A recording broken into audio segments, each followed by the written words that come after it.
नमस्कार, स्वागत है हमारे YouTube चैनल रीड संस्कृत सर्वे पठन्तु संस्कृतम में। आज हम आप लोगों के लिए एक नया पाठ लेकर प्रस्तुत हैं। पाठ का शीर्षक है सुभाषितानि। ये क्लास 10 सेमुसी पाठ्य पुस्तक का चैप्टर नंबर 6 है, सुभाषितानि। सु मतलब होता है सुंदर, भाषितानि मतलब वचनानि, भाषितम भाषिते भाषितानि, वचनम वचने वचनानि। सुभाषितानि अर्थात सुंदर वचनानि, अच्छे वचन, अच्छे कहावतें। संस्कृत कृतियों के जिन पद्यों या पद्यांशों में सार्वभौम सत्य को बड़े मार्मिक ढंग से प्रस्तुत किया गया है, उन पद्यों को सुभाषित कहते हैं। प्रस्तुत पाठ ऐसे 10 सुभाषितों का संग्रह है जो संस्कृत के विभिन्न ग्रंथों से संकलित हैं। इनमें परिश्रम का महत्व, क्रोध का दुष्प्रभाव, सभी वस्तुओं की उपादेयता और बुद्धि की विशेषता आदि विषयों पर प्रकाश डाला गया है। तो चलिए पढ़ते हैं पाठ सुभाषितानि। सुभाषितानि। आलस्यं हि मनुष्याणां शरीरस्थो महान् रिपुः। आलस्यं हि मनुष्याणां शरीरस्थो महान् रिपुः। नास्त्युद्यम समो बन्धुः कृत्वा यं न वसीदति। अर्थात मनुष्याणाम शरीरस्थ महान् रिपुः आलस्यम ही भवति।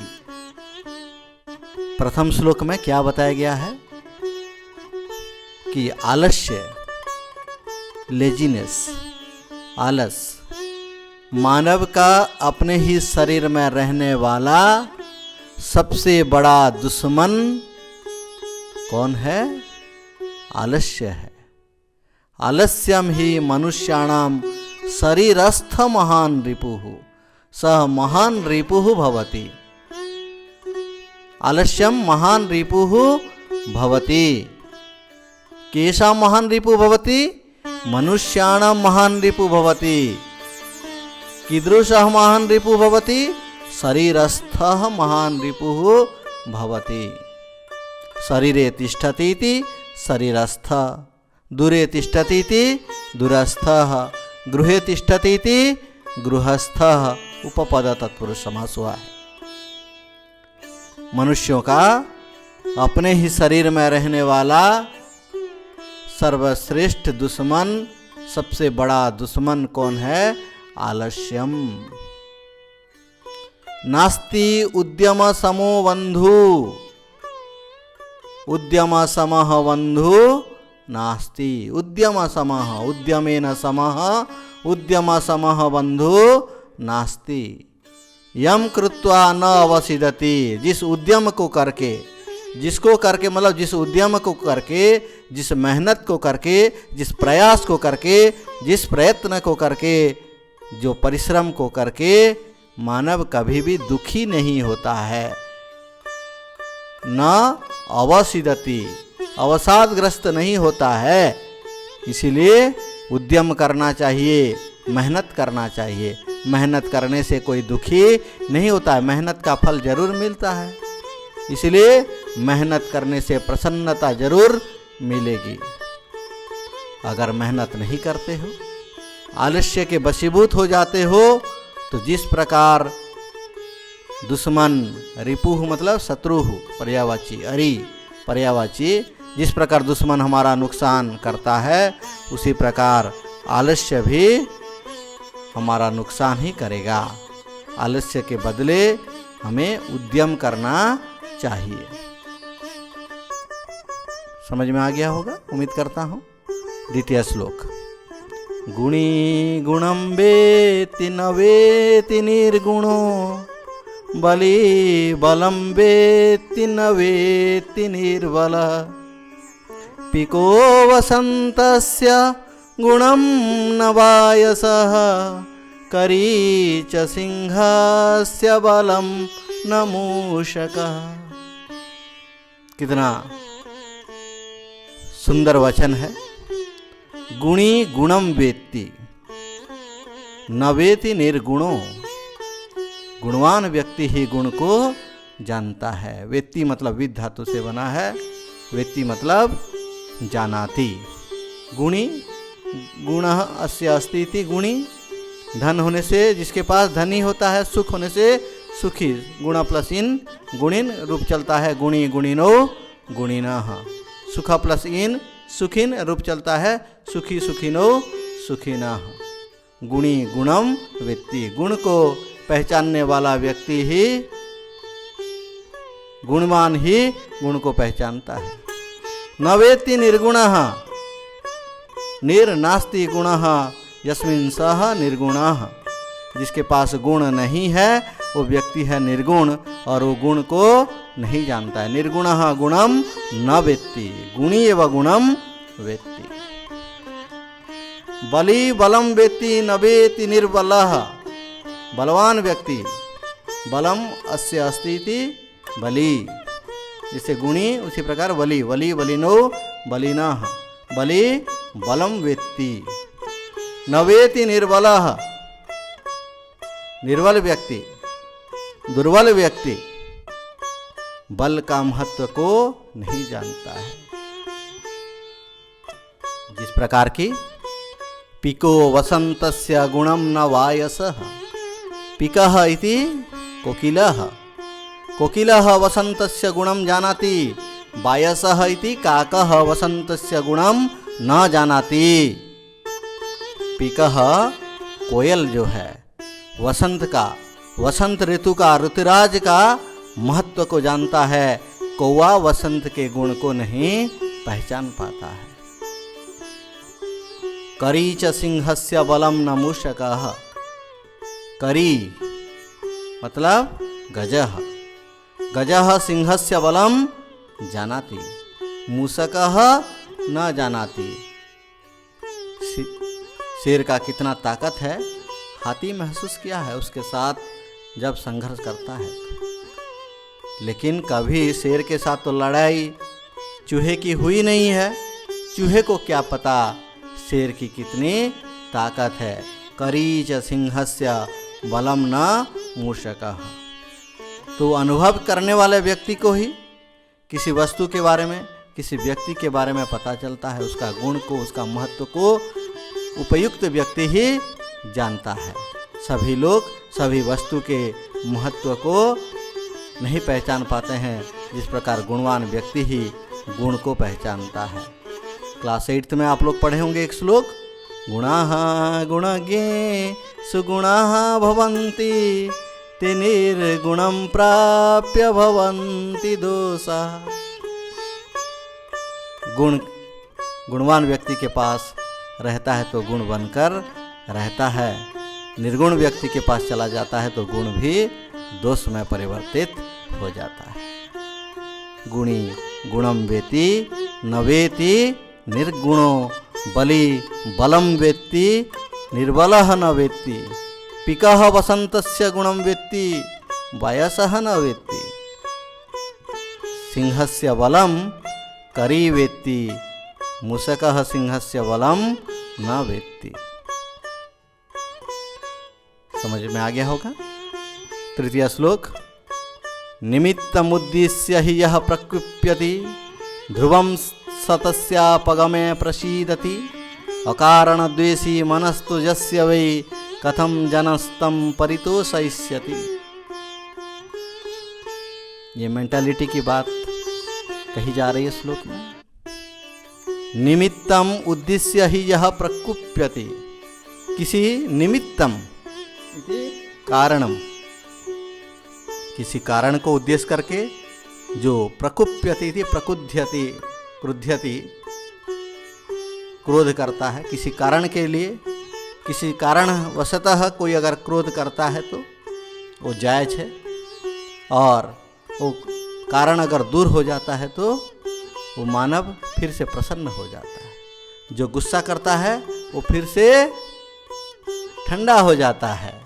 ध्रुवम सतस्यापगमे प्रसीदति। ध्रुवम इति निश्चयम स व्यक्ति यह क्रुध्यति स व्यक्ति तस्य अपगमे इति तस्य दूरीभूते तस्य कारणस्य अपनयने प्रसीदति इति प्रसन्नः भवति।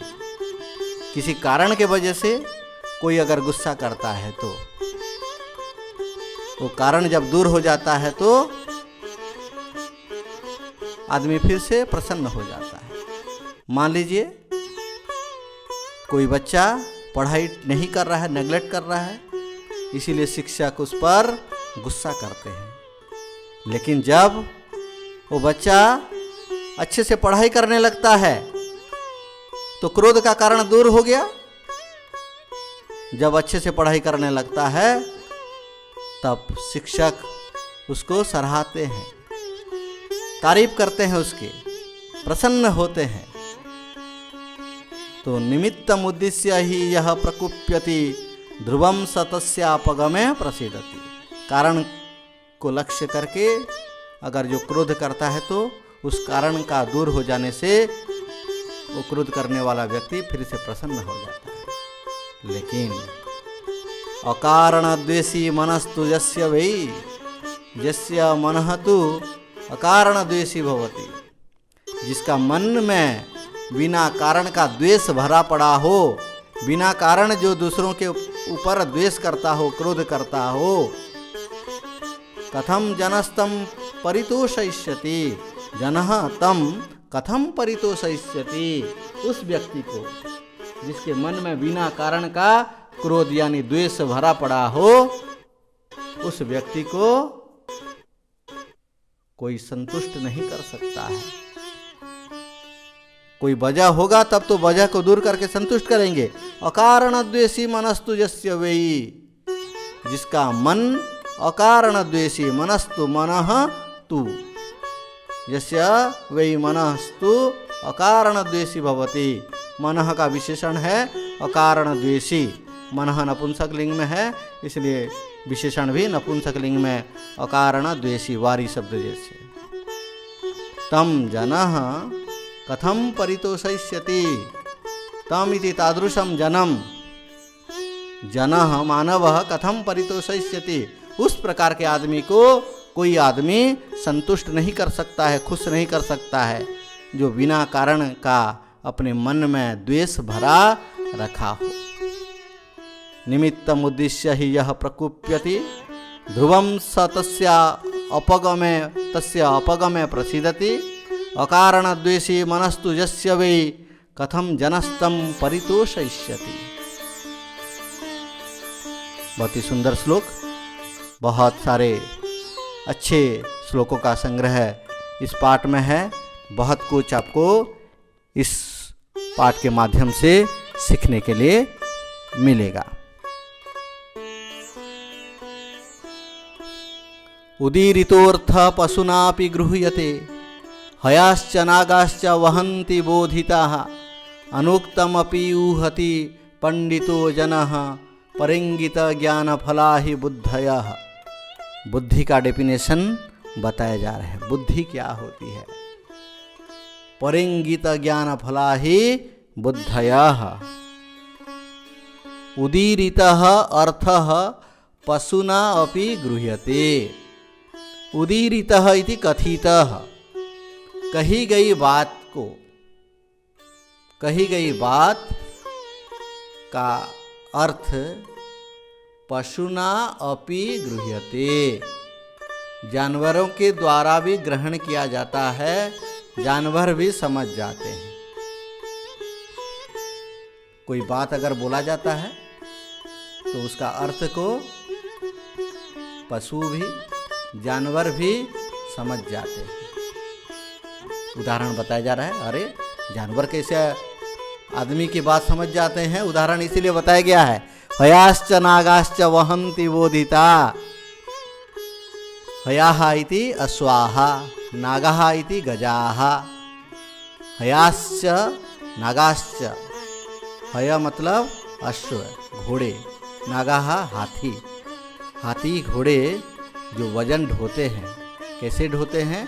बोधिताः, उनको समझाए जाने पर ही, बात समझ कर ही वो वजन ढोते हैं।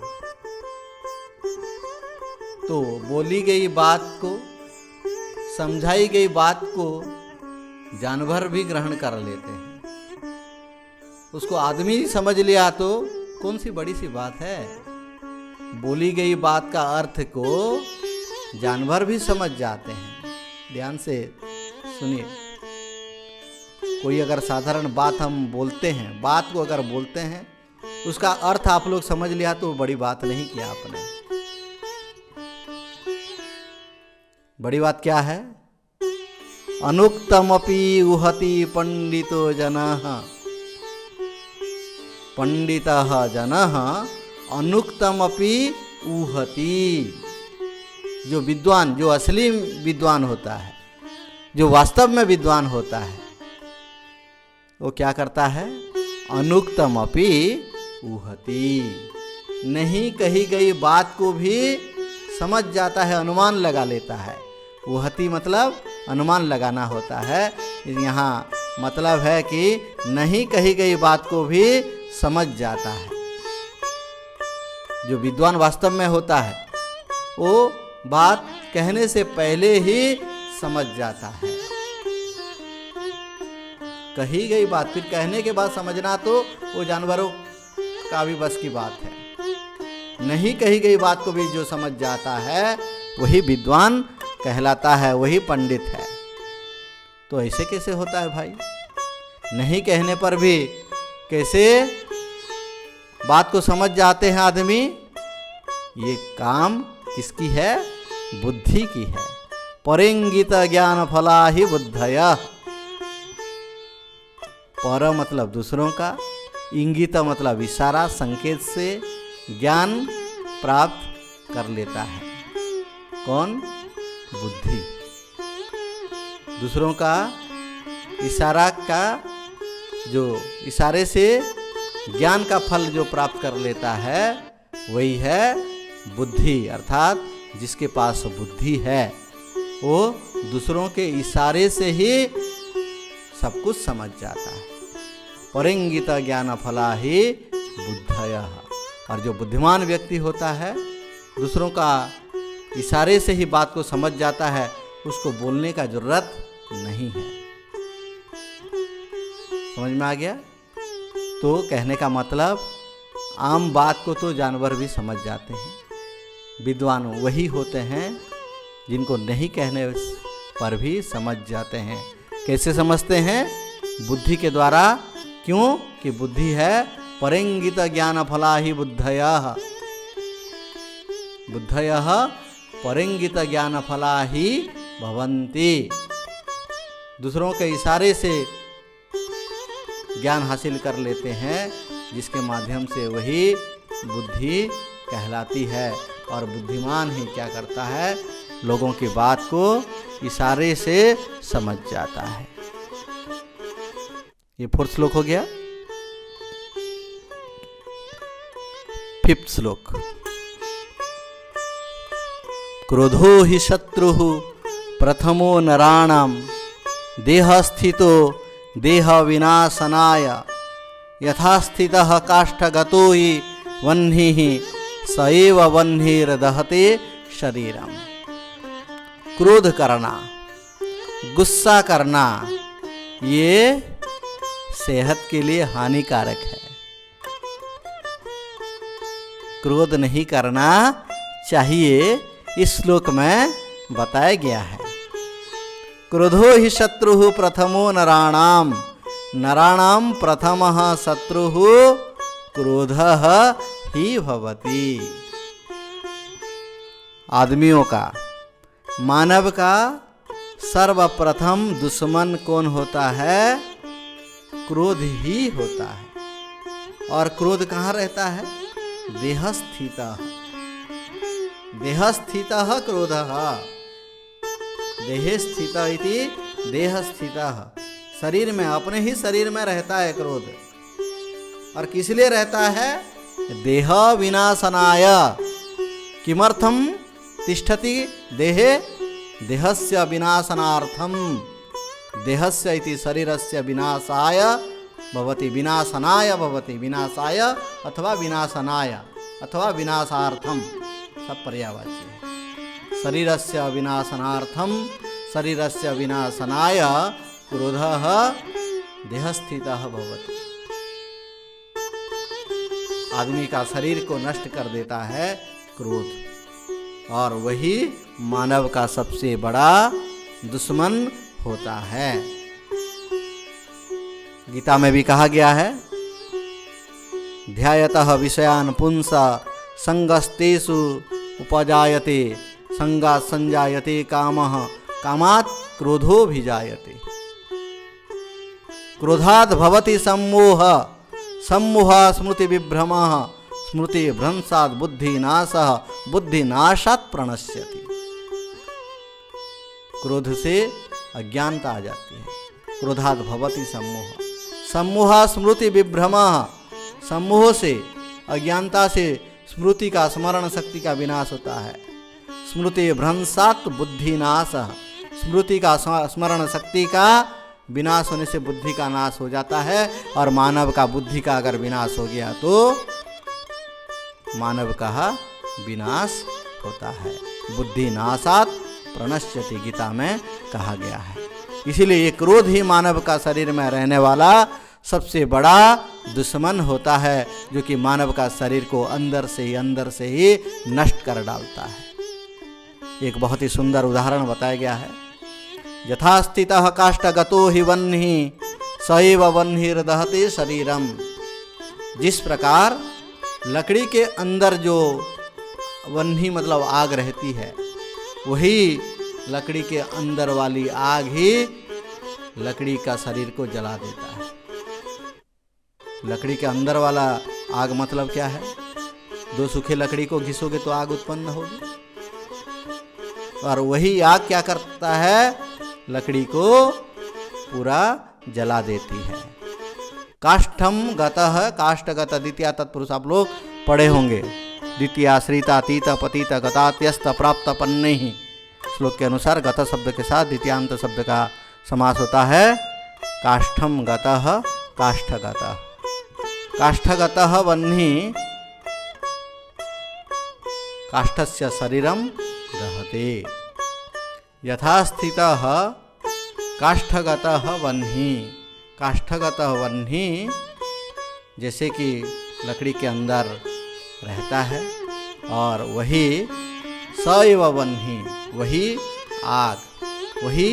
आग जो कि लकड़ी के अंदर रहता है, वही लकड़ी का शरीर को जला देता है, मतलब पूरे लकड़ी को जलाकर राख कर देता है। उसी प्रकार लकड़ी के अंदर वाले वह्नि के समान है हमारा क्रोध।